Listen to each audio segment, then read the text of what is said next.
Hey guys welcome to born to learn YouTube channel. Finally 2025 KCT online application ಲಿಂಕ್ನ provide ಮಾಡಿದರೆ. So ನಿಮಗೆ KE office ವೆಬ್ಸೈಟಲ್ಲಿ ಈ link ಸಿಗುತ್ತೆ. ಈ ವಿಡಿಯೋದಲ್ಲಿ ಯಾವ ರೀತಿ ಅಪ್ಲಿಕೇಶನ್ ಫಿಲ್ ಮಾಡಬೇಕು ಮತ್ತು ರಿಕ್ವೈರ್ಡ್ ಡಾಕ್ಯುಮೆಂಟ್ಸ್ ಏನು, ಇದರ ಬಗ್ಗೆ ನಿಮಗೆ ಸಂಪೂರ್ಣ ಮಾಹಿತಿನ ತಿಳಿಸ್ಕೊಡ್ತೀನಿ. ಸೊ ಫಸ್ಟ್ ಟೈಮ್ ನಮ್ಮ ಚಾನಲ್ಗೆ ವಿಸಿಟ್ ಮಾಡ್ತಾರೆ ಸಬ್ಸ್ಕ್ರೈಬ್ ಮಾಡಿ, ಹಾಗೂ ಪಕ್ಕದಲ್ಲಿರುವ ಬೆಲ್ ಐಕಾನ್ ಕೂಡ ಕ್ಲಿಕ್ ಮಾಡಿ. ನಮ್ಮ ಟೆಲಿಗ್ರಾಮ್ ಚಾನಲ್ ಕೂಡ ಜಾಯ್ನ್ ಆಗ್ಬೋದು, ಲಿಂಕ್ ಇನ್ ಡಿಸ್ಕ್ರಿಪ್ಷನ್. ಎಲ್ಲ ನಿಮಗೆ ಅಲ್ಲೇ ಅಪ್ಡೇಟ್ ಸಿಗುತ್ತೆ. ಬನ್ನಿ ವಿಡಿಯೋನ ಶುರು ಮಾಡೋಣ.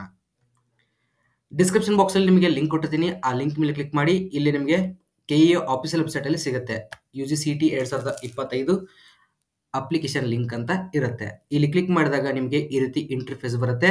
ಇಲ್ಲಿ ನೀವು ಎಲ್ಲ ಕೋರ್ಸಸ್ಗೆ ಇಂಜಿನಿಯರಿಂಗ್ ಆಗಿರ್ಬೋದು, medical or dental, UG AYUSH, veterinary, farm science, agriculture, horticulture, nursing, pharmacy ಹಾಗೂ ಪ್ಯಾರಾಮೆಡಿಕಲ್ ಕೋರ್ಸ್ಗಳಿಗೆ ಒಂದೇ ಬಾರಿ ನೀವು ಆನ್ಲೈನ್ ಅಪ್ಲಿಕೇಶನ್ನ ಫಿಲ್ ಮಾಡಬೇಕಾಗುತ್ತೆ.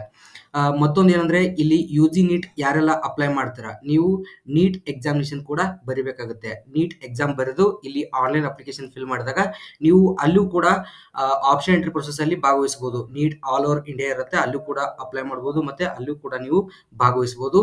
ಇಲ್ಲಿ UG ನೀಟ್ ಅಂದರೆ KCT ಮುಖಾಂತರ ನಿಮಗೆ ಸೀಟ್ನ ಕರ್ನಾಟಕದಲ್ಲಿ ಹಂಚಿಕೆ ಮಾಡ್ತಾರೆ. ಇಲ್ಲಿ ನೀವು KCT ಎಕ್ಸಾಮ್ ಬರೀಬೇಕಂತ ಯಾವುದೇ ರೀತಿಯ ರೂಲ್ಸ್ ಇಲ್ಲ, ಬಟ್ ನೀವು ನೀಟ್ ಎಕ್ಸಾಮಿನೇಷನ್ ಕಂಪಲ್ಸರಿ ಬರೆದಿರಬೇಕಾಗುತ್ತೆ ಮೆಡಿಕಲ್ ಕಾಲೇಜ್ ಬೇಕಾದರೆ. ಮತ್ತು ಆರ್ಕಿಟೆಕ್ಚರ್ ಅವರು ನೀವು NTA ಅವರು ನಡೆಸುವಂಥ ನಾಟಾ ಎಕ್ಸಾಮ್ನ ಕಂಪಲ್ಸರಿ ಬರೆದಿರಬೇಕಾಗುತ್ತೆ. ನರ್ಸಿಂಗ್, ಫಾರ್ಮಸಿ ಮತ್ತು ಪ್ಯಾರಾಮೆಡಿಕಲ್ ಕೋರ್ಸ್ ಅವರು ನಿಮ್ಮ KCT ರ್ಯಾಂಕಿಂಗ್ ಇರುತ್ತೆ, ಅದ್ರ ಮೇಲೆ ನಿಮಗೆ ಸೀಟ್ ಹಂಚಿಕೆನ ಮಾಡ್ತಾರೆ. ನಿಮಗೆ ಸಪ್ರೇಟ್ ಎಕ್ಸಾಮ್ ಇರಲ್ಲ, KCT ಎಕ್ಸಾಮ್ ಮಾತ್ರ ಇರುತ್ತೆ.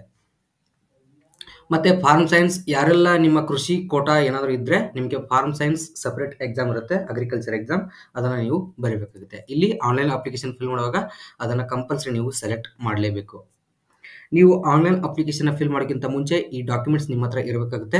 SSLC ಅಥವಾ 10th ಮಾರ್ಕ್ಸ್ ಕಾರ್ಡ್, ನಿಮ್ಮ ರಿಜಿಸ್ಟರ್ ನಂಬರ್ ಇರಬೇಕಾಗುತ್ತೆ.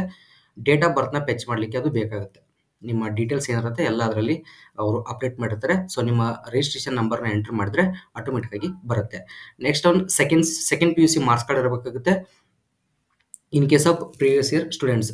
ಸೊ ಪ್ರೀವಿಯಸ್ ಇಯರ್ ಅಂದರೆ ಹೋದ ವರ್ಷ ಯಾರು ಪಾಸ್ ಆಗಿರ್ತಾರೆ, ಸೆಕೆಂಡ್ ಟೈಮ್ KCT ಎಕ್ಸಾಮಿನೇಷನ್ ಬರೀತಾ ಇದ್ರೆ ನಿಮ್ಮದು ಸೆಕೆಂಡ್ PUC ಮಾರ್ಕ್ಸ್ ಕಾರ್ಡ್ ಬೇಕಾಗುತ್ತೆ. ಈ ವರ್ಷದ್ದು ಅವ್ರದ್ದು ಆಟೋಮೆಟಿಕ್ಕಾಗಿ ಫೆಚ್ ಮಾಡ್ತಾರೆ, ಬೋರ್ಡಿಂದ ಆಟೋಮೆಟಿಕ್ಕಾಗಿ ಬರುತ್ತೆ. ನೆಕ್ಸ್ಟ್ ಒಂದು ನಿಮ್ಮ ರಿಸರ್ವೇಷನ್ ಕ್ಯಾಸ್ಟ್ ಸರ್ಟಿಫಿಕೇಟ್ ಬೇಕಾಗುತ್ತೆ, RD ನಂಬರ್ ಬೇಕಾಗುತ್ತೆ, RD ನಂಬರ್ ಮತ್ತು ಇನ್ಕಮ್ ಸರ್ಟಿಫಿಕೇಟ್ ಇದ್ದರೆ ಅದಕ್ಕೂ ಕೂಡ RD ನಂಬರ್ ಇರುತ್ತೆ. ನೆಕ್ಸ್ಟ್ ಒಂದು ಹೈದರಾಬಾದ್ ಕರ್ನಾಟಕ ಯಾರು ಇರ್ತಾರೆ ಅವ್ರಿಗೂ ಕೂಡ ನಿಮಗೆ RD ನಂಬರ್ ಇರುತ್ತೆ, ಆ ಸರ್ಟಿಫಿಕೇಟ್ನ ನೀವು ಮಾಡಿಸಬೇಕಾಗುತ್ತೆ. ಮತ್ತು ನಿಮ್ಮ ಡೀಟೇಲ್ಸ್ ಆಫ್ ಸ್ಟಡಿ ಇನ್ ಕರ್ನಾಟಕದಲ್ಲಿ ಎಲ್ಲಿ ಸ್ಟಡಿ ಮಾಡಿರ್ತಾರ ಆ ಶಾಲಾ ಕಾಲೇಜುಗಳ ಡೀಟೇಲ್ಸ್ ಎಲ್ಲ ಬೇಕಾಗುತ್ತೆ, ಎಂಟ್ರಿ ಮಾಡಬೇಕಾಗುತ್ತೆ. ನೆಕ್ಸ್ಟ್ ಒಂದು candidate latest passport size photo ಬೇಕಾಗುತ್ತೆ, JPG ಫಾರ್ಮೆಟಲ್ಲಿ ಇರಬೇಕು. ಮ್ಯಾಕ್ಸಿಮಮ್ 50 KB ಸೈಜ್ ಇರಬೇಕಾಗುತ್ತೆ, 50 KBಗಿಂತ ಕಡಿಮೆ ಇರಬೇಕಾಗುತ್ತೆ. ನೆಕ್ಸ್ಟ್ ಒಂದು ಕ್ಯಾಂಡಿಡೇಟ್ ಸಿಗ್ನೇಚರ್ ಬೇಕಾಗುತ್ತೆ, ಇದು ಕೂಡ JPG ಫಾರ್ಮೆಟಲ್ಲಿ ಇರಬೇಕು, ಇದು ಕೂಡ ಮ್ಯಾಕ್ಸಿಮಮ್ ಸೈಜ್ 50 KB. ನೀವು ಆನ್ಲೈನ್ ಅಪ್ಲಿಕೇಶನ್ ಫಿಲ್ ಮಾಡಬೇಕಂದ್ರೆ ಇಲ್ಲಿ ಕೆಳಗಡೆ 2 ಲಿಂಕ್ ಇದೆ. Proceed to login for registered users. ನೀವು ಆಲ್ರೆಡಿ ಈ ಅಪ್ಲಿಕೇಶನ್ನ ಫಿಲ್ ಮಾಡಿದರೆ, ಇವತ್ತೇನು ಸ್ಟಾರ್ಟ್ ಆಗಿದೆ ನೀವು ಫಿಲ್ ಮಾಡಿದರೆ ಡೈರೆಕ್ಟಾಗಿ ಲಾಗಿನ್ ಆಗಬೇಕಾಗುತ್ತೆ. ನೀವು ಏನಾದರೂ ಅಪ್ಲಿಕೇಶನ್ ಇನ್ನೂ ಕೂಡ ಫಿಲ್ ಮಾಡಿಲ್ಲ ಅಂದರೆ ಇಲ್ಲಿ ಕೆಳಗಡೆ ಫಾರ್ ನ್ಯೂ ಯೂಸರ್ ಅಂತ ಇರುತ್ತೆ. ನ್ಯೂ ಯೂಸರ್ ಏನು ಮಾಡಬೇಕಂದ್ರೆ ಇಲ್ಲಿ ಪ್ರೊಸೀಡ್ ಟು ರಿಜಿಸ್ಟ್ರೇಷನ್ ಅಂತ ಇರುತ್ತೆ, ಇಲ್ಲಿ ಕ್ಲಿಕ್ ಮಾಡಬೇಕು. ಕ್ಲಿಕ್ ಮಾಡಿದ ತಕ್ಷಣ ನಿಮಗೆ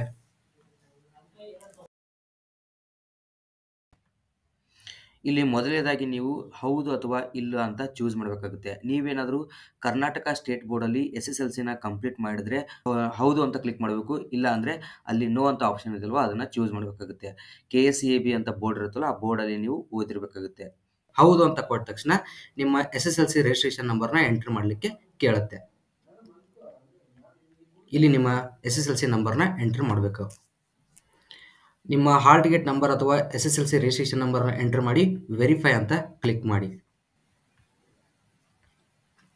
ನಿಮ್ಮ SSLC ನಂಬರ್ನ ಎಂಟರ್ ಮಾಡಿದ ತಕ್ಷಣ ನಿಮ್ಮ ಡೇಟ್ ಆಫ್ ಬರ್ತ್ ಆಗಿರ್ಬೋದು, ನಿಮ್ಮ ಜೆಂಡರ್, ಯಾವ ಇಯರ್ ಪಾಸ್ಔಟ್ ಆಗಿದ್ದೀರಾ, ನಿಮ್ಮ ತಂದೆ ಹೆಸರು, ನಿಮ್ಮ ತಾಯಿ ಹೆಸರು, ನಿಮ್ಮ ಸ್ಯಾಟ್ಸ್ ನಂಬರ್ನ ಇಲ್ಲಿ ಆಟೋಮೆಟಿಕ್ಕಾಗಿ ಫೆಚ್ ಮಾಡುತ್ತೆ. ಬಟ್ ಇಲ್ಲಿ ಮಾಡ್ತಾ ಇಲ್ಲ, ಸೊ ಇದು ಆಪ್ಷನಲ್ ಇದೆ, ಎಂಟರ್ ಮಾಡೋ ಅವಶ್ಯಕತೆ ಇರುವುದಿಲ್ಲ.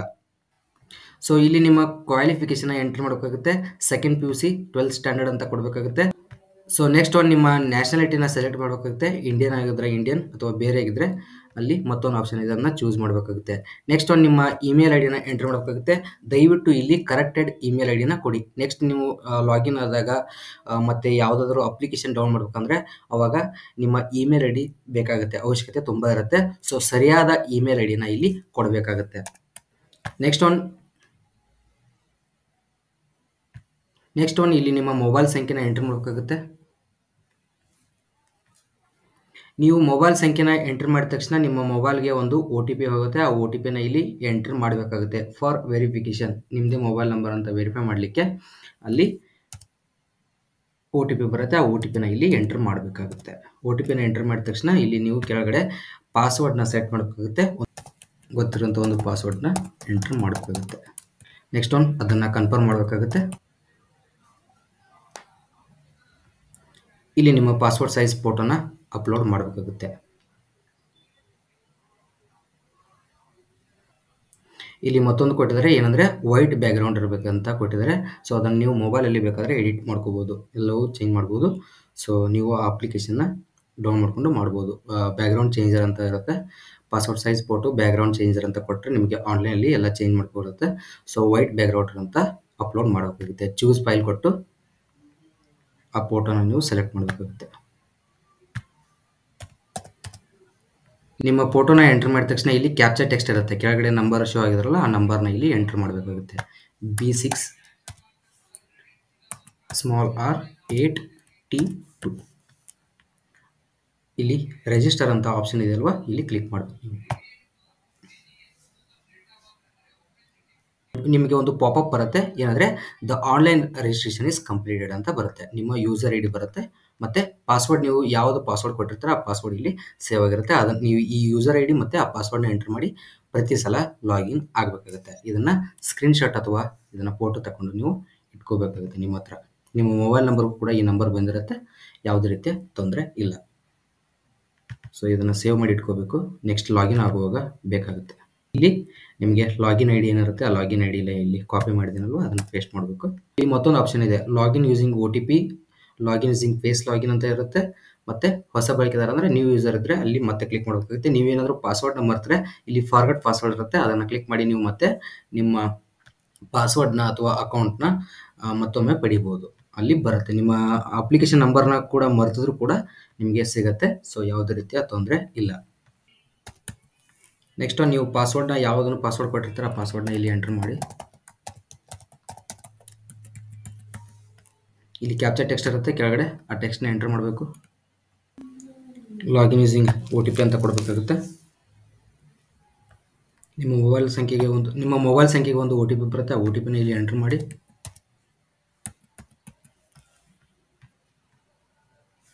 ಎಂಟರ್ ಕೊಡಿ. ಸೊ ಇಲ್ಲಿ ನಿಮ್ಮ ಆನ್ಲೈನ್ ಅಪ್ಲಿಕೇಶನ್ ಬರುತ್ತೆ. ಇಲ್ಲಿ ವೆಲ್ಕಮ್ ಅಂತ ಬಂದು ನಿಮ್ಮ ನೇಮ್, ನಿಮ್ಮ ಅಪ್ಲಿಕೇಶನ್ ನಂಬರ್ ಮತ್ತು ಇಲ್ಲಿ ನೀವು ಲಾಗೌಟ್ ಕೂಡ ಆಗ್ಬೋದು. ಇಲ್ಲಿ ಮೊದಲು ಜನರಲ್ ಡೀಟೇಲ್ಸ್ನ ಎಂಟರ್ ಮಾಡಬೇಕಾಗುತ್ತೆ. ಇಲ್ಲಿ ನಿಮ್ಮ ನೋಂದಣಿ ಸಂಖ್ಯೆ, ಅಪ್ಲಿಕೇಶನ್ ನಂಬರ್ ತೊಗೊಂಡಿದೆ, ಸ್ಯಾಟ್ ಸಂಖ್ಯೆನ ನಿಮ್ಮ ಹತ್ರ ಇದ್ದರೆ ಅದನ್ನು ಇಲ್ಲಿ ಎಂಟರ್ ಮಾಡಿ ಮುಂದೆ ಯಾವುದೇ ರೀತಿಯ ತೊಂದರೆ ಇರಲ್ಲ. ಇಲ್ಲಿ ರಾಜ್ಯನ ಸೆಲೆಕ್ಟ್ ಮಾಡಿ, ಕರ್ನಾಟಕ. ಡಿಸ್ಟಿಕ್ ಯಾವುದು, ಔಟ್ಸೈಡ್ ಕರ್ನಾಟಕ ಇದ್ದರೆ ಔಟ್ಸೈಡ್ ಕರ್ನಾಟಕ ಯಾವುದು ಇರುತ್ತೆ ಅದನ್ನು ಸೆಲೆಕ್ಟ್ ಮಾಡಿ. ನಿಮ್ಮ ಡಿಸ್ಟಿಕ್ ಯಾವುದು ಅದನ್ನು ಸೆಲೆಕ್ಟ್ ಮಾಡಿ. ನಿಮ್ಮ ತಾಲೂಕು, ಇಲ್ಲಿ ವಿಳಾಸ. ಸೊ ಇಲ್ಲಿ ನಿಮ್ಮ ವಿಳಾಸ, ಪಿನ್ ಕೋಡ್ ಯಾವುದು, ಮತ್ತು ಇಲ್ಲಿ ನಿಮ್ಮ ವಿದ್ಯಾರ್ಥಿ ಸೆಕೆಂಡ್ PUC ಅದನ್ನು ಸೆಲೆಕ್ಟ್ ಮಾಡಿ. ರಾಷ್ಟ್ರೀಯತೆ ಇಂಡಿಯನ್ ಆಲ್ರೆಡಿ ಸೆಲೆಕ್ಟ್ ಮಾಡಿದ್ದೀರಾ. ನಿಮ್ಮ ರೆಸಿಡೆಂಟ್ ಯಾವುದನ್ನು ಸೆಲೆಕ್ಟ್ ಮಾಡಿ, ರೆಸಿಡೆಂಟ್ ಆಫ್ ಇಂಡಿಯಾ. ನೆಕ್ಸ್ಟ್ ನಿಮ್ಮ ಕಂಟ್ರಿನ ರೆಸಿಡೆನ್ಸಿ ಕಂಟ್ರಿ ಇಂಡಿಯಾ ಅಂತ ಸೆಲೆಕ್ಟ್ ಮಾಡಬೇಕು. ನಿಮ್ಮ ರಿಲಿಜನ್ ಯಾವುದಂತ ಸೆಲೆಕ್ಟ್ ಮಾಡಿ, ಹಿಂದೂ, ಮುಸ್ಲಿಂ, ಕ್ರಿಶ್ಚಿಯನ್, ಜೈನ್ಸ್ ಯಾವುದಿರುತ್ತೆ ಅದನ್ನು ಸೆಲೆಕ್ಟ್ ಮಾಡಿ. ಕ್ರಿಶ್ಚಿಯನ್ ಇದ್ದಲ್ಲಿ ಅದಕ್ಕೆ ಉಪಜಾತಿ ಅಂತ ಬರುತ್ತೆ, ಸಬ್ ಕ್ಯಾಸ್ಟ್ ಇರುತ್ತೆ, ಅದನ್ನು ಇಲ್ಲಿ ಎಂಟರ್ ಮಾಡಬೇಕು, ಸೆಲೆಕ್ಟ್ ಮಾಡಬೇಕು. ನಿಮ್ಮ ಮದರ್ ಟಂಗ್ ಮಾತೃಭಾಷೆ ಯಾವುದು, ಕನ್ನಡ, ತಮಿಳ್, ತೆಲುಗು ಯಾವುದಿರುತ್ತೆ ಅದನ್ನು ಇಲ್ಲಿ ನೀವು ಸೆಲೆಕ್ಟ್ ಮಾಡಬೇಕಾಗುತ್ತೆ. ಎಲ್ಲ ಡೀಟೇಲ್ಸ್ನ ಎಂಟರ್ ಮಾಡಿದ ತಕ್ಷಣ ಇಲ್ಲಿ ಕೆಳಗಡೆ ಸೇವ್ ಅಂತ ಇರುತ್ತೆ, ಅಲ್ಲಿ ಕ್ಲಿಕ್ ಮಾಡಬೇಕಾಗುತ್ತೆ. ಸೇವ್ ಆಗಿ ನೆಕ್ಸ್ಟ್ ಪೇಜ್ಗೆ ಹೋಗುತ್ತೆ. ನಿಮಗೆ ನಿಮ್ಮ ಡೀಟೇಲ್ಸ್ ಸೇವ್ ಆದ ತಕ್ಷಣ ನಿಮಗೆ ಒಂದು ಪಾಪಪ್ ಬರುತ್ತೆ, ಜನರಲ್ ಡೀಟೇಲ್ಸ್ ಸೇವ್ಡ್ ಸಕ್ಸಸ್ಫುಲಿ ಅಂತ ಒಂದು ಪಾಪಪ್ ಬರುತ್ತೆ. ನೆಕ್ಸ್ಟ್ ಪೇಜ್ ಅಂತ ಇರುತ್ತೆ, ಅಲ್ಲಿ ಕ್ಲಿಕ್ ಮಾಡಿ ನೀವು ಕ್ಲಾಸ್ನ ಎಂಟರ್ ಮಾಡಬೇಕಾಗುತ್ತೆ. ಇಲ್ಲಿ ನಿಮಗೆ ಕ್ಲಾಸ್ ಬಗ್ಗೆ ನೆಕ್ಸ್ಟ್ ವಿಡಿಯೋದಲ್ಲಿ ಸಂಪೂರ್ಣ ಮಾಹಿತಿನ ತಿಳಿಸ್ಕೊಡ್ತೀನಿ. ನೀವು ಕರ್ನಾಟಕದಲ್ಲಿ 7 ವರ್ಷ ಸ್ಟಡಿ ಮಾಡಿರಬೇಕಾಗುತ್ತೆ, ಆವಾಗ ನೀವು ಕ್ಲಾಸ್ ಎ ಅಲ್ಲಿ ಬರ್ತೀರಾ. ಸೊ ಪ್ರತಿಯೊಂದು ಕ್ಲಾಸ್ ಬಗ್ಗೆ ನೀವು ಅರ್ಥ ಮಾಡಿಕೊಂಡು ಅದನ್ನು ಚೂಸ್ ಮಾಡಬೇಕಾಗುತ್ತೆ. ಏನಾದರೂ ಮಿಸ್ಟೇಕ್ ಮಾಡಿ ನೀವು ಕ್ಲಾಸ್ನ ಸೆಲೆಕ್ಟ್ ಮಾಡಿದರೆ ಮುಂದೆ ನಿಮಗೆ ಪ್ರಾಬ್ಲಮ್ ಆಗುತ್ತೆ. ದಯವಿಟ್ಟು ಕ್ಲಾಸ್ನ ಸರಿಯಾಗಿ ನೋಡಿ ಚೂಸ್ ಮಾಡಬೇಕಾಗುತ್ತೆ.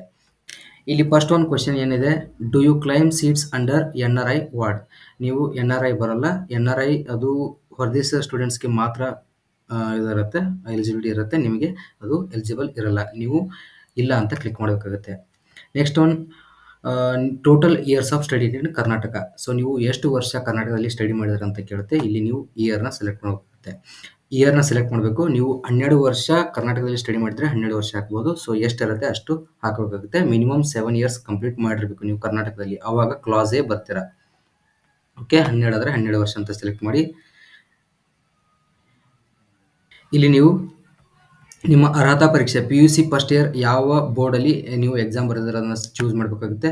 ಕರ್ನಾಟಕದ ಕರ್ನಾಟಕ ಸ್ಟೇಟ್ ಬೋರ್ಡ್, CBSE ಆದರೆ CBC, ಯಾವುದಿರುತ್ತೆ ಅದನ್ನು ಇಲ್ಲಿ ಸೆಲೆಕ್ಟ್ ಮಾಡಬೇಕು.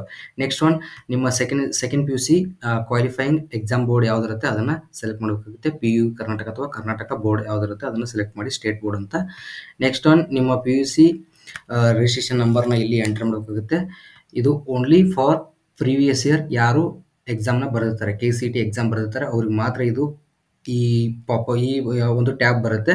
ನೀವು ಈ ಟ್ಯಾಬ್ ಯಾರಿಗೆ ಬರುತ್ತೆ ಅಂದರೆ, ಹೋದ ವರ್ಷ ಯಾರು KCET ಎಕ್ಸಾಮ್ ಬರೆದು ಅಥವಾ PUC ಹೋದ ವರ್ಷ ಯಾರು ಪಾಸ್ ಆಗಿರ್ತಾರೆ ಅವ್ರಿಗೆ ಮಾತ್ರ ಈ ಪೇಜ್ ಬರುತ್ತೆ. ಫಸ್ಟ್ ಟೈಮ್ ಈ ವರ್ಷ KCET ಎಕ್ಸಾಮ್ ಬರೀತಾ ಇದ್ರೆ ನಿಮಗೆ ಈ ಟ್ಯಾಬ್ ಬರಲ್ಲ, ಎಂಟರ್ ಮಾಡಲಿಕ್ಕೆ ಇದು ಬ್ಲ್ಯಾಂಕ್ ಇರುತ್ತೆ.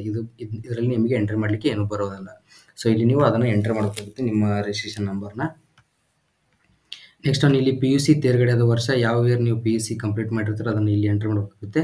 ಇದು for previous year KCET exam ಬರೆದಿರ್ತಾರಲ್ವ, PUC ಪಾಸ್ ಆಗಿರ್ತಾರಲ್ಲ ಪ್ರೀವಿಯಸ್ ಇಯರ್ ಅವ್ರಿಗೆ ಮಾತ್ರ ಇದು.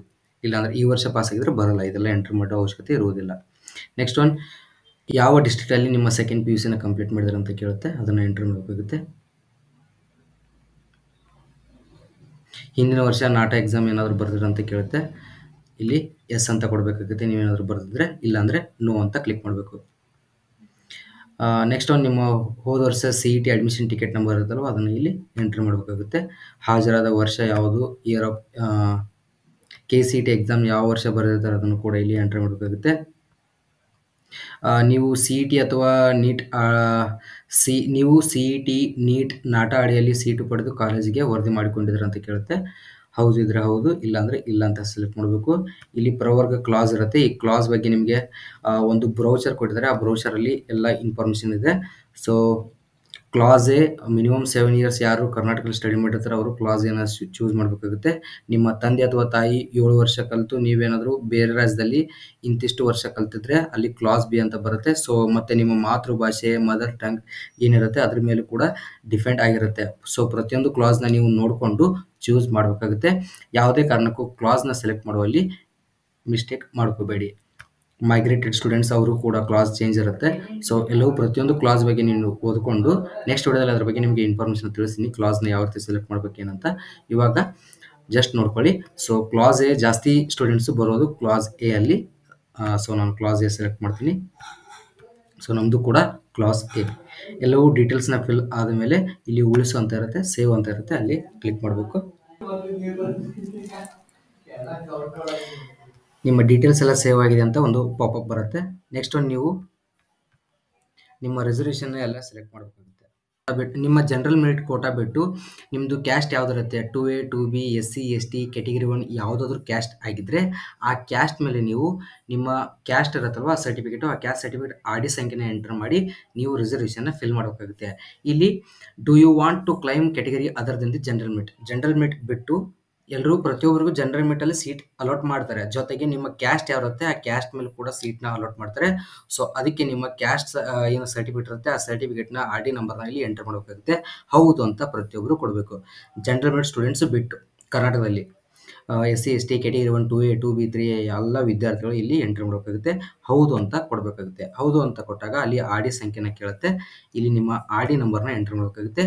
OBC ಅನೆಕ್ಷರ್ ಎ ಅಂತ ಸರ್ಟಿಫಿಕೇಟ್ ಬರುತ್ತೆ, ಅದನ್ನು ಅಕ್ಸೆಪ್ಟ್ ಮಾಡಲ್ಲ. ತಹಶೀಲ್ದಾರರಿಂದ ನಿಮ್ಮ ಕ್ಯಾಸ್ಟ್ ಸರ್ಟಿಫಿಕೇಟ್ ಕೊಟ್ಟಿರ್ತಾರೆ, ಅದನ್ನು RD ನಂಬರ್ನ ಇಲ್ಲಿ ಎಂಟರ್ ಮಾಡಬೇಕು.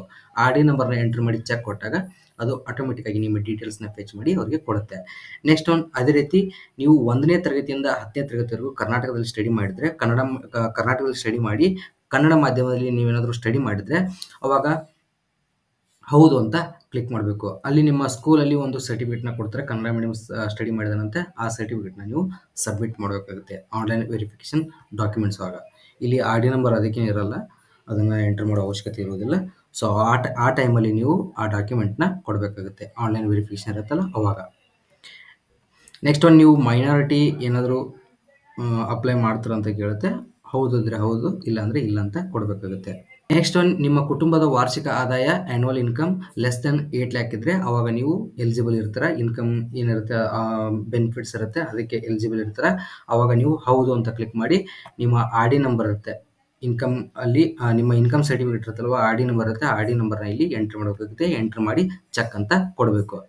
ನೆಕ್ಸ್ಟ್ ಒನ್, ನೀವು ಯಾವುದೇ ವಿಶೇಷ ವರ್ಗಗಳನ್ನು ಕ್ಲೈಮ್ ಮಾಡಲು ಬಯಸೋರು ಅಂದರೆ NCC, ಸ್ಪೋರ್ಟ್ಸ್, ಡಿಫೆನ್ಸ್ ಎಕ್ಸ್ ಮತ್ತು ನಿಮ್ಮ ತಂದೆ ಆರ್ಮಿಲಿದ್ದರೆ ಅವಾಗ ನಿಮಗೆ ಕೆಲವು ರಿಸರ್ವೇಷನ್ ಅಂತ ಇರುತ್ತೆ. ಅವಾಗ ನೀವು ಅಲ್ಲಿ ನಿಮ್ಮ ತಂದೆ ಎಲ್ಲಿ ವರ್ಕ್ ಮಾಡ್ತಿರ್ತಾರೆ ಅಲ್ಲಿ ಒಂದು ಸರ್ಟಿಫಿಕೇಟ್ನ ನೀವು ಸಬ್ಮಿಟ್ ಮಾಡಬೇಕಾಗುತ್ತೆ ಗೌರ್ಮೆಂಟ್ಗೆ. ಅವಾಗ ವೆರಿಫೈ ಮಾಡಿ ನಿಮಗೆ ಆ ಕ್ಲಾಸಲ್ಲಿ ಏನು ರಿಸರ್ವೇಷನ್ ಬರುತ್ತಲ್ವ ಅದಕ್ಕೆ ಸಪ್ರೇಟ್ ಆಗಿ ಡಾಕ್ಯುಮೆಂಟ್ ವೆರಿಫಿಕೇಶನ್ ಇರುತ್ತೆ.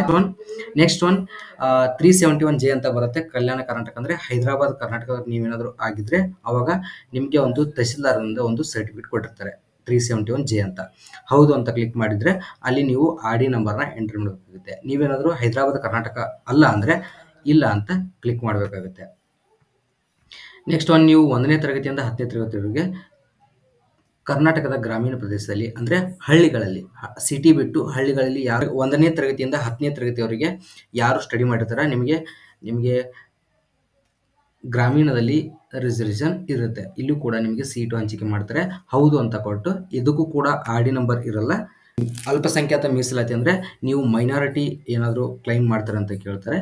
ಸೊ ಮೈನಾರಿಟಿ ಅಂತ ಇದ್ದರೆ ನೀವು ಹೌದು ಅಂತ ಕ್ಲಿಕ್ ಮಾಡಿ ನಿಮಗೂ ಕೂಡ ಒಂದು ಆರ್.ಡಿ ನಂಬರ್ ಇರುತ್ತೆ. ಆರ್.ಡಿ ನಂಬರ್ನ ಎಂಟ್ರಿ ಮಾಡಬೇಕು. ಇಲ್ಲ ಅಂದರೆ ಇಲ್ಲ ಅಂತ ಕೊಟ್ಟು ಇಲ್ಲಿ ಸೇವ್ ಅಂತ ಇರುತ್ತೆ. ಸೇವ್ ಮೇಲೆ ಕ್ಲಿಕ್ ಮಾಡಬೇಕು. ನೀವು ಪ್ರತಿಯೊಂದು ಆರ್.ಡಿ ನಂಬರ್ ಇರುತ್ತೆ ಅದನ್ನು ಕರೆಕ್ಟಾಗಿ ಎಂಟ್ರ್ ಮಾಡಿ. ಮತ್ತು ಕೆಲವ್ರದ್ದು ಎಕ್ಸ್ಪೈರ್ ಆಗ್ತಾ ಇರುತ್ತೆ. ಇವಾಗ ನೀವು ಆವಾಗ ಕೂಡ ಎಂಟ್ರ್ ಮಾಡ್ಬೋದು. ಮುಂದೆ ನಿಮಗೆ ಮತ್ತೆ ಚೇಂಜ್ ಮಾಡಲಿಕ್ಕೆ ಕೂಡ ಅವಕಾಶನ ಕೊಡ್ತಾರೆ. ಸೊ ಒಂದು ವೇಳೆ ನಿಮ್ಮ ಹತ್ರ ಏನಾದರೂ ನಿಮ್ಮ ಕ್ಯಾಸ್ಟ್ ಸರ್ಟಿಫಿಕೇಟ್ ಆಗಿರ್ಬೋದು, ಇನ್ಕಮ್ ಸರ್ಟಿಫಿಕೇಟ್ ಎಕ್ಸ್ಪೈರ್ ಆಗ್ತಾ ಇದ್ರೆ ಸೈಬರ್ ಸೆಂಟರ್ ಅಥವಾ ಕಂಪ್ಯೂಟರ್ ಸೆಂಟರ್ಗೆ ಹೋಗಿ ನೀವು ಅದನ್ನು ರಿನ್ಯೂವಲ್ ಮಾಡಿಸ್ಬೋದು. ಇಲ್ಲಾಂದರೆ ತಹಶೀಲ್ದಾರ್ ಆಫೀಸ್ಗೆ ಹೋಗಿ ಅಲ್ಲಿ ರಿನ್ಯೂವಲ್ ಮಾಡಿಸ್ಬೇಕಾಗುತ್ತೆ. ಇಲ್ಲಾಂದರೆ ಹೊಸದಾಗಿ ನೀವು ಡಾಕ್ಯುಮೆಂಟ್ನ ಮಾಡಿ ಅವಾಗ ಆರ್.ಡಿ ನಂಬರ್ನ ಅಪ್ಲೈ ಮಾಡಿ ಸಬ್ಮಿಟ್ ಮಾಡಿ. ಮುಂದೆ ರೀತಿ ಯಾವುದೇ ರೀತಿ ತೊಂದರೆ ಇರುವುದಿಲ್ಲ. ಏನಾದರೂ ಎಕ್ಸ್ಪೈರ್ ಆಗ್ತಾ ಇದ್ರೆ ನಿಮ್ಮ ಡಾಕ್ಯುಮೆಂಟ್. ಇಲ್ಲಿ ಎಲ್ಲ ಡೀಟೇಲ್ಸ್ನ ಎಂಟ್ರ್ ಆದ ಮೇಲೆ ಇಲ್ಲಿ ಸೇವ್ ಅಂತ ಇರುತ್ತೆ. ಸೇವ್ ಬಟನ್ ಮೇಲೆ ಕ್ಲಿಕ್ ಮಾಡಬೇಕಾಗುತ್ತೆ. ಇಲ್ಲಿ ನಿಮಗೆ ಕೆಳಗಡೆ ನೀವು ಯಾವೆಲ್ಲ ರಿಸರ್ವೇಷನ್ನ ಸೆಲೆಕ್ಟ್ ಮಾಡಿರ್ತೀರ ಅಲ್ಲಿ ರಿಸರ್ವೇಷನ್ ಡೀಟೇಲ್ಸ್ ಬರುತ್ತೆ. ಸೊ ನಾನೀಗ ನಾಟ್ ಕ್ಲೈಮ್ಡ್ ಅಂತ ಕೊಟ್ಟಿದ್ದೀನಿ. ನಾನು ಯಾವುದೇ ರೀತಿಯ ಕ್ಲೈಮ್ ಮಾಡಿಲ್ಲ. ನೀವು ಕ್ಲೈಮ್ ಮಾಡಿದ್ರೆ ಇಲ್ಲಿ ಕ್ಲೈಮ್ಡ್ ಅಂತ ಬರುತ್ತೆ. ಅವಾಗ ನೀವು ಆರ್.ಡಿ ನಂಬರ್ನ ಎಂಟರ್ ಮಾಡ್ತಿರಲ್ವ ಅಲ್ಲಿ ಸರ್ಟಿಫಿಕೇಟ್ ನಂಬರ್ ಕೂಡ ಬರುತ್ತೆ. ಸೊ ನೀವು ಬೇಕಾದರೆ ಇಲ್ಲಾಂದರೆ ಇಲ್ಲಿ ಡಿಲೀಟ್ ಆಪ್ಷನ್ ಇರುತ್ತೆ, ಡಿಲೀಟ್ ಕೂಡ ಮಾಡ್ಬೋದು. ನೆಕ್ಸ್ಟ್ ಒನ್, ನೆಕ್ಸ್ಟ್ ಪೇಜ್ ಅಂತ ಇರುತ್ತೆ. ನೆಕ್ಸ್ಟ್ ಪೇಜ್ ಮೇಲೆ ಕ್ಲಿಕ್ ಮಾಡಿ. ನೆಕ್ಸ್ಟ್ ಒನ್, ಇಲ್ಲಿ ನಿಮ್ಮ ಸ್ಟಡಿ ಡೀಟೇಲ್ಸ್ನ ಎಂಟರ್ ಮಾಡಬೇಕಾಗುತ್ತೆ. ನೀವು 1ನೇ ತರಗತಿಯಿಂದ 12ನೇ ತರಗತಿವರೆಗೂ ಎಲ್ಲೆಲ್ಲಿ ಕಲ್ತಿದ್ದೀರಾ ಆ ಸ್ಕೂಲ್ ಡೀಟೇಲ್ಸ್ನ ಇಲ್ಲಿ ಎಂಟರ್ ಮಾಡಬೇಕಾಗುತ್ತೆ. ಪ್ರತಿಯೊಂದು ಎಂಟರ್ ಮಾಡಬೇಕು. ಇಲ್ಲಿ 1ನೇ ತರಗತಿ ಯಾವ ಇಯರ್ ಕಲ್ತಿದ್ದೀರಾ, ಯಾವ ಬೋರ್ಡ್, ಮತ್ತು ಆ್ಯಡ್ ಸ್ಟಡಿ ಡೀಟೇಲ್ಸ್. ಸೊ ಎಷ್ಟು ವರ್ಷ ಕಲ್ತಿದ್ದೀರಾ ಪ್ರತಿಯೊಂದು ಸ್ಕೂಲ್ ಡೀಟೇಲ್ಸ್ನ ಇಲ್ಲಿ ಎಂಟರ್ ಮಾಡಬೇಕಾಗುತ್ತೆ. ಇಲ್ಲಿ ನೀವು 1ನೇ ತರಗತಿ ಅಂತ ಸೆಲೆಕ್ಟ್ ಮಾಡಿ ತೇರ್ಗಡೆಯಾದ ವರ್ಷ ಅಂತ ಇರುತ್ತೆ. ಯಾವ ಇಯರ್ ಪಾಸ್ ಆಗಿರ್ತಾರೆ ಅದನ್ನು ಸೆಲೆಕ್ಟ್ ಮಾಡಬೇಕು.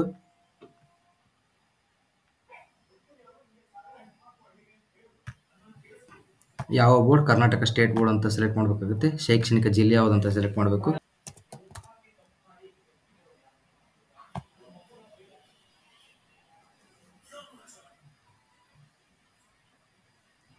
ಇಲ್ಲಿ ಶಾಲೆಯ ಹೆಸರು ಇರುತ್ತೆ ಅದನ್ನು ಸೆಲೆಕ್ಟ್ ಮಾಡಬೇಕು. ನಿಮ್ಮ ಸ್ಕೂಲ್ ನೇಮ್ ಇರುತ್ತೆ ಅದನ್ನು ಚೂಸ್ ಮಾಡಬೇಕು. ಮತ್ತೊಂದು ಪ್ರಾಬ್ಲಮ್ ಏನಂದರೆ ಇಲ್ಲಿ ನೀವು ನಿಮ್ಮ ಸ್ಕೂಲ್ನ ಸೆಲೆಕ್ಟ್ ಮಾಡಬೇಕಂದ್ರೆ ನಿಮಗೆ ಆ ನಂಬರ್ ಬೇಕಾಗುತ್ತೆ. ಒಂದು ಸ್ಕೂಲ್ ನಂಬರ್ ಅಂತ ಕೊಟ್ಟಿದ್ದಾರೆ. ನಿಮ್ಮ ಸ್ಕೂಲ್ ನೇಮ್ನ ಇಲ್ಲಿ ಟೈಪ್ ಮಾಡಿದರೆ ನಿಮಗೆ ದಯವಿಟ್ಟು ದೇವರಾಣೆ ಅದು ನಿಮ್ಮ ಸ್ಕೂಲ್ ನೇಮ್ ಸಿಗಲ್ಲ. ಬಿಕಾಸ್ ಆ ಸರ್ಚ್ ಆಪ್ಷನ್ ಪರ್ಟಿಕ್ಯುಲರ್ ಆಗಿ ಇಲ್ಲಿ ಡೆವಲಪ್ ಮಾಡಿಲ್ಲ. ಸೊ ಅದು ಒಂದು ದೊಡ್ಡ ಮಿಸ್ಟೇಕ್ ಅಂತಲೇ ಹೇಳ್ಬೋದು. ಸೊ ಮತ್ತು ನೀವೇನು ಮಾಡಬೇಕಂದ್ರೆ ನಿಮ್ಮ ಇನ್ನೊಂದು ಟ್ಯಾಬ್ ಓಪನ್ ಮಾಡಿ ನಿಮ್ಮ ಸ್ಕೂಲ್ ನೇಮ್ನ ಎಂಟ್ರ್ ಮಾಡಿ, ಸ್ಕೂಲ್ ನೇಮ್ ಕರೆಕ್ಟಾಗಿ ಎಂಟ್ರ್ ಮಾಡಿ ಸ್ಕೂಲ್ ನಂಬರ್ ಅಂತ ಕೊಟ್ಟರೆ ಇಲ್ಲಿ ನಂಬರ್ ಇದೆಯಲ್ಲ ಪಕ್ಕದಲ್ಲಿ 290102 203102 ಈ ನಂಬರ್ ಬರುತ್ತೆ. ಅಂದರೆ ನಿಮ್ಮ ಸ್ಕೂಲ್ ನೇಮ್ನ ಕರೆಕ್ಟಾಗಿ ಎಂಟ್ರ್ ಮಾಡಬೇಕು. ಸ್ಕೂಲ್ ನಂಬರ್ ಅಂತ ಕೊಟ್ಟರೆ ಅಲ್ಲಿ ಈ ನಂಬರ್ ಬರುತ್ತೆ. ಈ ನಂಬರ್ ಮುಖಾಂತರ ನೀವು ನಿಮ್ಮ ಸ್ಕೂಲ್ ಯಾವುದು, ಯಾವ ಕಾಲೇಜಲ್ಲಿ ಅಥವಾ ಯಾವ ಹೈಸ್ಕೂಲಲ್ಲಿ ನೀವು ಕಲ್ತಿರ್ತೀರ ಆ ನಂಬರ್ ಇಲ್ಲಿ ಬರುತ್ತೆ. ಆ ನಂಬರ್ ಪ್ರಕಾರ ನೀವು ಸರ್ಚ್ ಮಾಡಿ ಆ ಸ್ಕೂಲ್ನ ಎಂಟ್ರ್ ಮಾಡ್ಬೋದು.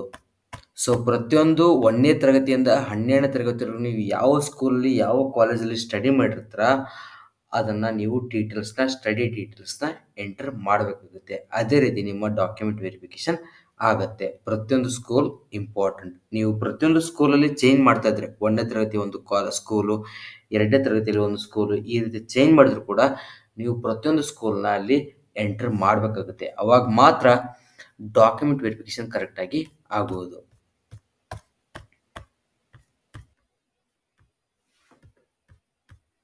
ಇಲ್ಲಿ ನೀವು ಎಲ್ಲ ಸ್ಕೂಲ್ ಹಾಗೂ ಕಾಲೇಜ್ ಹೈಸ್ಕೂಲ್ ಡೀಟೇಲ್ಸ್ನೇ ಆ್ಯಡ್ ಮಾಡಿದ ಆದಮೇಲೆ ನಿಮಗೆ ಲಾಸ್ಟಲ್ಲಿ ನೀವು ಎಷ್ಟು ವರ್ಷ ಕರ್ನಾಟಕ ಕಲ್ತಿರೋದಂತ ಮೊದಲು ಸೆಲೆಕ್ಟ್ ಮಾಡ್ತಿರಲ್ವ, 7 ವರ್ಷ ಅಥವಾ 12 ವರ್ಷ ಅಂತ, ಆ ಪ್ರತಿಯೊಂದು ಸ್ಕೂಲ್ ಡೀಟೇಲ್ಸ್ನ ನೀವು ಎಂಟ್ರ್ ಮಾಡಬೇಕಾಗುತ್ತೆ. ಎಂಟ್ರ್ ಮಾಡಿದ ಆದಮೇಲೆ ನಿಮಗೆ ಇಲ್ಲಿ ನೆಕ್ಸ್ಟ್ ಬಟನ್ ಶೋ ಆಗುತ್ತೆ. ಇಲ್ಲಾಂದರೆ ಶೋ ಆಗೋದಿಲ್ಲ. ನೀವು ಅರ್ಧಂಬರ್ಧ ಏನಾದರೂ ಫಿಲ್ ಮಾಡಿದ್ರೆ ಅದು ಶೋ ಆಗಲ್ಲ. ಸೊ ನೀವು ಎಷ್ಟು ವರ್ಷ ಕರ್ನಾಟಕದಲ್ಲಿ ಸ್ಟಡಿ ಮಾಡಿರ್ತೀರ ಪ್ರತಿಯೊಂದು ಇಯರ್ ಅಥವಾ ನಿಮ್ಮ ಸ್ಕೂಲ್ ಕಾಲೇಜ್ ಡೀಟೇಲ್ಸ್ನ ಎಂಟರ್ ಮಾಡಬೇಕಾಗುತ್ತೆ. ಹೈಸ್ಕೂಲ್ ಡೀಟೇಲ್ಸ್ ಆಗಿರ್ಬೋದು, ಎಲ್ಲವೂ ಡೀಟೇಲ್ಸ್ನ ಆ್ಯಡ್ ಆದ ಮೇಲೆ ನಿಮಗೆ ಇಲ್ಲಿ ನೆಕ್ಸ್ಟ್ ಬಟನ್ ಶೋ ಆಗುತ್ತೆ. ನೆಕ್ಸ್ಟ್ ಬಟನ್ ಮೇಲೆ ಕ್ಲಿಕ್ ಮಾಡಿ ಇಲ್ಲಿ ನಿಮಗೆ ನೀವು NRI ಸ್ಟೂಡೆಂಟ್ ಆಗಿದ್ದರೆ ಅಂದರೆ ಬೇರೆ ದೇಶದ ವಿದ್ಯಾರ್ಥಿಗಳಂತ ಒಂದು ಮೀಸಲಾತಿ ಇರುತ್ತೆ NRI ಅಂತ. ಸೊ ಇದು ನಮ್ಮ ಇಂಡಿಯನ್ಸ್ ಅವರಿಗೆ ಇದು ಎಲಿಜಿಬಲ್ ಇರಲ್ಲ, ಬೇರೆ ದೇಶದ ವಿದ್ಯಾರ್ಥಿಗಳಿಗೆ ಮಾತ್ರ ಇರುತ್ತೆ. ಸೊ ಅವ್ರೇನಾದರೂ ಇದ್ದರೆ ಅಲ್ಲಿ ಕೆಲವು ಡೀಟೇಲ್ಸ್ನ ಕೇಳಿರ್ತಾರೆ, ಆ ಡೀಟೇಲ್ಸ್ನ ಎಂಟರ್ ಮಾಡಬೇಕಾಗುತ್ತೆ. ಇಲ್ಲ ಅಂದರೆ ಇಲ್ಲಿ ನೀವು ನೆಕ್ಸ್ಟ್ ಅಂತ ಇರುತ್ತೆ, ಡೈರೆಕ್ಟಾಗಿ ಕ್ಲಿಕ್ ಮಾಡಿ ನೆಕ್ಸ್ಟ್ ಪೇಜ್ಗೆ ಡೈರೆಕ್ಟಾಗಿ ಜಂಪ್ ಆಗ್ತಾರೆ. ಇದು ಆಪ್ಷನಲ್ ಇರುತ್ತೆ. ನೀವೇನಾದರೂ ಅಪ್ಲಿಕೇಬಲ್ ಇದ್ದರೆ ಮಾತ್ರ ಎಂಟರ್ ಮಾಡಬೇಕು, ಇಲ್ಲಾಂದರೆ ಅಪ್ಲೈ ಮಾಡಲಿಕ್ಕೆ ಹೋಗಬಾರ್ದು. ನೆಕ್ಸ್ಟ್ ಒನ್, ಇಲ್ಲಿ ನಿಮ್ಮ ಡಾಕ್ಯುಮೆಂಟ್ಸ್ನ ಅಪ್ಲೋಡ್ ಮಾಡಬೇಕಾಗುತ್ತೆ. ಡಾಕ್ಯುಮೆಂಟ್ಸ್ ಟು ಬಿ ಅಪ್ಲೋಡೆಡ್, ಇಲ್ಲಿ ನಿಮ್ಮ ಸಿಗ್ನೇಚರ್ನ ಅಪ್ಲೋಡ್ ಮಾಡಬೇಕಾಗುತ್ತೆ. ಚೂಸ್ ಫೈಲ್ ಅಂತ ಕ್ಲಿಕ್ ಮಾಡಿ ನಿಮ್ಮ ಸಿಗ್ನೇಚರ್ ಏನಿರುತ್ತೆ 50 KB ಒಳಗೆ ಅದನ್ನು ಇಲ್ಲಿ ಸೆಲೆಕ್ಟ್ ಮಾಡಬೇಕಾಗುತ್ತೆ. ಸಿಗ್ನೇಚರ್ ಸೆಲೆಕ್ಟ್ ಆದಮೇಲೆ ಇಲ್ಲಿ ನಿಮಗೆ ಇಮೇಜ್ ಸೆಲೆಕ್ಟ್ ಆಗಿದೆ ಅಂತ ಬರುತ್ತೆ. ಫೈಲ್ ಸೈಜ್ 50 KB ಒಳಗಡೆ ಇರುತ್ತೆ. ನೆಕ್ಸ್ಟ್ ಒನ್ ಅಪ್ಲೋಡ್ ಅಂತ ಇಲ್ಲಿ ನಿಮಗೆ ಆಪ್ಷನ್ ಇರುತ್ತೆ, ಅದರ ಮೇಲೆ ಕ್ಲಿಕ್ ಮಾಡಿ ಅಪ್ಲೋಡ್ ಮಾಡಬೇಕಾಗುತ್ತೆ.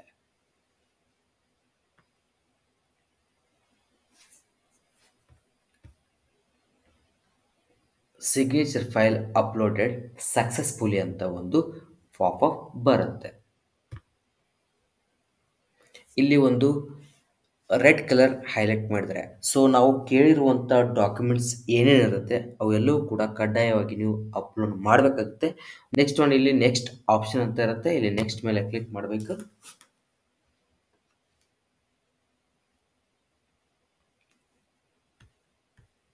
ಇಲ್ಲಿ ನೀವು course selection and exam centre ಅಂತ ಆಪ್ಷನ್ ಬರುತ್ತೆ.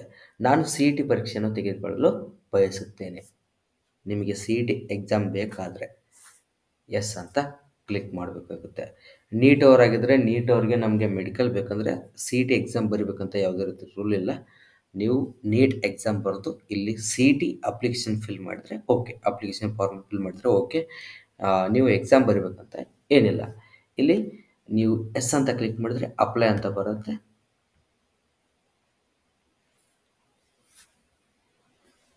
ಇಲ್ಲಿ ಆದ್ಯತೆಯ ಭಾಷಾ ಪ್ರಶ್ನೆ ಪತ್ರಿಕೆಯನ್ನು ಆಯ್ಕೆ ಮಾಡಿ. ನಿಮಗೆ ಯಾವ್ದು ಬೇಕು, ಕನ್ನಡ ಇಂಗ್ಲೀಷ್ ಬೋತ್ ಪೇಜ್ ಇರುತ್ತೆ. ನಿಮಗೆ ಒಂದು ಲೆಫ್ಟ್ ಸೈಡ್ ಕನ್ನಡ ಇದ್ದರೆ ರೈಟ್ ಸೈಡ್ ಇಂಗ್ಲೀಷ್ ಇರುತ್ತೆ. ಸೊ ಇಲ್ಲಿ ನೀವು ಪರೀಕ್ಷೆ ಬರೆಯಲು ಬಯಸುವ ವಿಷಯಗಳು, ನಿಮಗೆ ಯಾವ ಸಬ್ಜೆಕ್ಟ್ ಬೇಕು. ಮತ್ತೊಂದು ಹೇಳ್ತೀನಿ, ನೀವೇನಾದರೂ ಅಗ್ರಿಕಲ್ಚರ್ ಅಡ್ಮಿಷನ್ ಮಾಡಬೇಕಂದ್ರೆ PCMB ಎಕ್ಸಾಮಿನೇಷನ್ ಕಂಪಲ್ಸರಿ ಬರೀಬೇಕಾಗುತ್ತೆ. ಇವಾಗಲೇ ನೋಟ್ ಡೌನ್ ಮಾಡಿ ಇಟ್ಕೊಳ್ಳಿ. ನೀವೇನಾದರೂ ಓನ್ಲಿ ಇಂಜಿನಿಯರಿಂಗ್, ನನಗೆ BSc ಅಗ್ರಿ ಬೇಡ, ವೆಟ್ರನರಿ ಸೈನ್ಸ್ ಬೇಡ, ಯಾವುದು ಕೋರ್ಸ್ ಬೇಡ, ನಾನು ಓನ್ಲಿ ಇಂಜಿನಿಯರಿಂಗ್ ಮಾತ್ರ ಅಡ್ಮಿಷನ್ ಮಾಡ್ತೀನಂದರೆ ನೀವು PCM ಎಕ್ಸಾಮ್ ಬರೆದ್ರೆ ಸಾಕು. ನೀವೇನಾದರೂ ವೆಟ್ರನರಿ ಅಡ್ಮಿಷನ್ ಮಾಡಬೇಕಂದ್ರೆ compulsory physics, chemistry, biology exam ಬರೆದಿರಬೇಕು KCETಲಿ. ಒಂದು ವೇಳೆ ನೀವು ಫಾರ್ಮ್ ಸೈನ್ಸ್ ಆಗಿರ್ಬೋದು ಅಥವಾ ಯಾವುದಾದ್ರೂ BSc ಅಗ್ರಿಕಲ್ಚರ್, ಹಾರ್ಟಿಕಲ್ಚರ್ ಯಾವುದಾದ್ರೂ ಕಾಲೇಜಲ್ಲಿ ಅಡ್ಮಿಷನ್ ಮಾಡ್ಬೇಕಂದ್ರೆ ಅಥವಾ ಕೋರ್ಸಲ್ಲಿ ನೀವು ಅಡ್ಮಿಷನ್ ಮಾಡ್ಬೇಕಂದ್ರೆ ಕಂಪಲ್ಸರಿ PCMB ಎಕ್ಸಾಮಿನೇಷನ್ ಬರ್ತಿರ್ಬೇಕಾಗುತ್ತೆ. Physics, chemistry, mathematics and biology ಈ ಎಕ್ಸಾಮ್ನ ಬರ್ತಿದ್ರೆ ಮಾತ್ರ ನೀವು ಎಲಿಜಿಬಲ್ ಇರ್ತೀರ. ಅದಕ್ಕೆ ಇವಾಗಲೇ ನೆನ್ಪಿಟ್ಕೊಂಡು ನೀವು ಕೋರ್ಸಸ್ನ ಸೆಲೆಕ್ಟ್ ಮಾಡಬೇಕಾಗುತ್ತೆ ಎಕ್ಸಾಮ್ ಮುಖಾಂತರ. ಓಕೆ, ಇವಾಗ ನಾನು PCMB ಸೆಲೆಕ್ಟ್ ಮಾಡ್ತೀನಿ ಬಿಕಾಸ್ ಅಗ್ರಿಕಲ್ಚರ್ ಅಡ್ಮಿಷನ್ ಮಾಡಬೇಕು. ಎಕ್ಸಾಂಪಲ್ ಕೆಳಗಡೆ ಅಪ್ಲೈ ಅಂತ ಕೊಡಿ. ಫಸ್ಟು ಅಪ್ಲೈ ಅಂತ ಕೊಟ್ಟಾಗ ಅದು ಅಪ್ಲೈ ಆಗುತ್ತೆ. ಸೇವ್ಡ್ ಸಕ್ಸಸ್ಫುಲಿ ಅಂತ ಬರುತ್ತೆ. ನೆಕ್ಸ್ಟ್ ಒನ್ ಇಲ್ಲಿ ಕೆಳಗಡೆ ನಿಮಗೆ ಟೋಟಲ್ ಅಪ್ಲಿಕೇಶನ್ ಫೀಸ್ 600 ರುಪೀಸ್ ಇದೆ. ಇದು ಐ ಥಿಂಕ್ ಇದು ಕ್ಯಾಸ್ಟ್ ಮೇಲೆ ಡಿಪೆಂಡ್ ಇರುತ್ತೆ. ಸೊ ಪ್ರತಿಯೊಬ್ಬರಿಗೂ ಚೇಂಜಸ್ ಬರ್ಬೋದು. ಸೊ ನೀವು ಅಪ್ಲಿಕೇಶನ್ ಫಿಲ್ ಮಾಡುವಾಗ ಬರುತ್ತೆ. Okay, no worry. Next one exam ಸೆಂಟರ್ನ ಸೆಲೆಕ್ಟ್ ಮಾಡಬೇಕಾಗುತ್ತೆ. Do you want to claim agriculture quota ಅಂತ ಬರುತ್ತೆ. ನಿಮ್ಮ ತಂದೆ ಅಥವಾ ಅಜ್ಜನ ಹೆಸರಲ್ಲಿ ಜಾಯಿಂಟ್ ಫ್ಯಾಮಿಲಿ ಇದ್ದರೂ ಕೂಡ ನಿಮ್ಮ ಫ್ಯಾಮಿಲಿಯಲ್ಲಿ ಏನಾದರೂ ಹೊಲ ಅಥವಾ ಗದ್ದೆ ಇದ್ದರೆ ನೀವು ಅಗ್ರಿಕಲ್ಚರ್ ಕೋಟಾಗೆ ಎಲಿಜಿಬಲ್ ಇರ್ತೀರ. ಅವಾಗ ನೀವು ಅಗ್ರಿಕಲ್ಚರ್ ಎಕ್ಸಾಮ್ನ ಬರಿಬೋದು. ಸೊ ಇಲ್ಲಿ ನೀವು ಎಸ್ ಅಂತ ಕೊಡಬೇಕಾಗುತ್ತೆ. ನೋ ಅಂತ ಕೊಟ್ಟರೂ ಸಹ ನೀವು ಅಗ್ರಿಕಲ್ಚರಲ್ಲಿ ಸೀಟ್ನ ಪಡಿಬೋದು. Based upon general merit seat ಅಂತ ಕೊಡ್ತಾರೆ. ಅಂದರೆ ಎಕ್ಸಾಮ್ನ ಯಾರು ಬರೆಯಲ್ಲ ಅವ್ರಿಗೂ ಕೂಡ ಒಂದು ರ್ಯಾಂಕಿಂಗ್ ಕೊಡ್ತಾರೆ. ಅದರ ಬೇಸಿಸ್ ಮೇಲೆ ನೀವು ಸೀಟ್ನ ಪಡಿಬೋದು. 50% ರಿಸರ್ವೇಷನ್ ಇರುತ್ತೆ. ಅಗ್ರಿಕಲ್ಚರ್ ಎಕ್ಸಾಮ್ ಯಾರು ಬರೀತಾರೆ ಅವ್ರಿಗೆ ಸ್ವಲ್ಪ ಪ್ರಯಾರಿಟಿ ಜಾಸ್ತಿ ಇರುತ್ತೆ. ಸೊ ಅದಕ್ಕೆ ನೀವು ಎಸ್ ಅಂತ ಕೊಡಬೇಕಾಗುತ್ತೆ. ಒಂದು ವೇಳೆ ನಿಮಗೆ ನಿಮ್ಮ ಅಜ್ಜ ಅಥವಾ ನಿಮ್ಮ ತಂದೆ ಹೆಸರಲ್ಲಿ, ತಾಯಿ ಹೆಸರಲ್ಲಿ ಹೊಲ ಅಥವಾ ಗದ್ದೆ ಇದ್ದರೆ, ಲ್ಯಾಂಡ್ ಇದ್ದರೆ, ಓಕೆ, ಎಸ್ ಅಂತ ಕೊಡಬೇಕಾಗುತ್ತೆ. ಎಸ್ ಅಂತ ಕೊಟ್ಟು ಅಗ್ರಿಕಲ್ಚರ್ ಪ್ರಾಕ್ಟಿಕಲ್ ಎಕ್ಸಾಮ್ ಸೆಂಟರ್ನ ನೀವು ಚೂಸ್ ಮಾಡಬೇಕಾಗುತ್ತೆ. ಇಲ್ಲಿ ಯೂನಿವರ್ಸಿಟಿ ಮುಖಾಂತರ ಅಥವಾ ನಿಮಗೆ ಯಾವುದು ನಿಯರ್ ಇರುತ್ತೆ ಆ ಕಾಲೇಜ್ನ ಇಲ್ಲಿ ನೀವು ಸೆಲೆಕ್ಟ್ ಮಾಡಬೇಕಾಗುತ್ತೆ. ಸೊ ಯಾವುದಾದ್ರೂ ಒಂದು ನಿಮಗೆ ಯಾವ್ದು ನಿಯರ್ ಇರುತ್ತೆ ಅದನ್ನು ಸೆಲೆಕ್ಟ್ ಮಾಡಿ. ನೆಕ್ಸ್ಟ್ ಒನ್, ನೀವು ಯಾವ ಜಿಲ್ಲೆ ಅಥವಾ ತಾಲೂಕಿನಿಂದ ಪರೀಕ್ಷೆ ಬರೆಯಲು ಇಚ್ಛಿಸುವಿರಿ ಅಂತ ಕೇಳಿರ್ತಾರೆ. ಇದು KCT ಎಕ್ಸಾಮ್. ಇಲ್ಲಿ 2 ಆಪ್ಷನ್ ಇರುತ್ತೆ. ಸೊ ಫಸ್ಟ್ ಒನ್ ಇಲ್ಲಿ ನಿಮಗೆ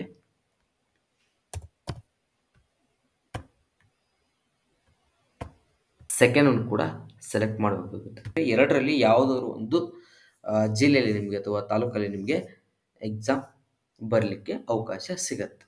ಸೊ ಪ್ರಯಾರಿಟಿ ವೈಸ್ ನಿಮಗೆ ಕೊಡ್ತಾರೆ. ನಿಮಗೆ ನಿಯರ್ ಯಾವುದಿರುತ್ತೆ ಅದನ್ನೇ ಮೋಸ್ಟ್ ಪ್ರೊಬಬಲಿ ಅವರು ಅದನ್ನೇ ಕೊಡ್ತಾರೆ. So no worries. ಸೊ ಇಷ್ಟಾದ ಮೇಲೆ ನಿಮಗೆ ಖಚಿತಪಡಿಸಿ ಅಥವಾ ಸಬ್ಮಿಟ್ ಅಂತ ಇರುತ್ತೆ. ಅಲ್ಲಿ ಕ್ಲಿಕ್ ಮಾಡಬೇಕಾಗುತ್ತೆ. ಸೇವ್ಡ್ ಸಕ್ಸಸ್ಫುಲಿ ಅಂತ ಒಂದು ಪಾಪಪ್ ಬರುತ್ತೆ. ನೆಕ್ಸ್ಟ್ ಒನ್ ಮುಂದುವರಿಸಿ ಅಥವಾ ನೆಕ್ಸ್ಟ್ ಪೇಜ್, ಇದನ್ನು ಕ್ಲಿಕ್ ಮಾಡಬೇಕಾಗುತ್ತೆ.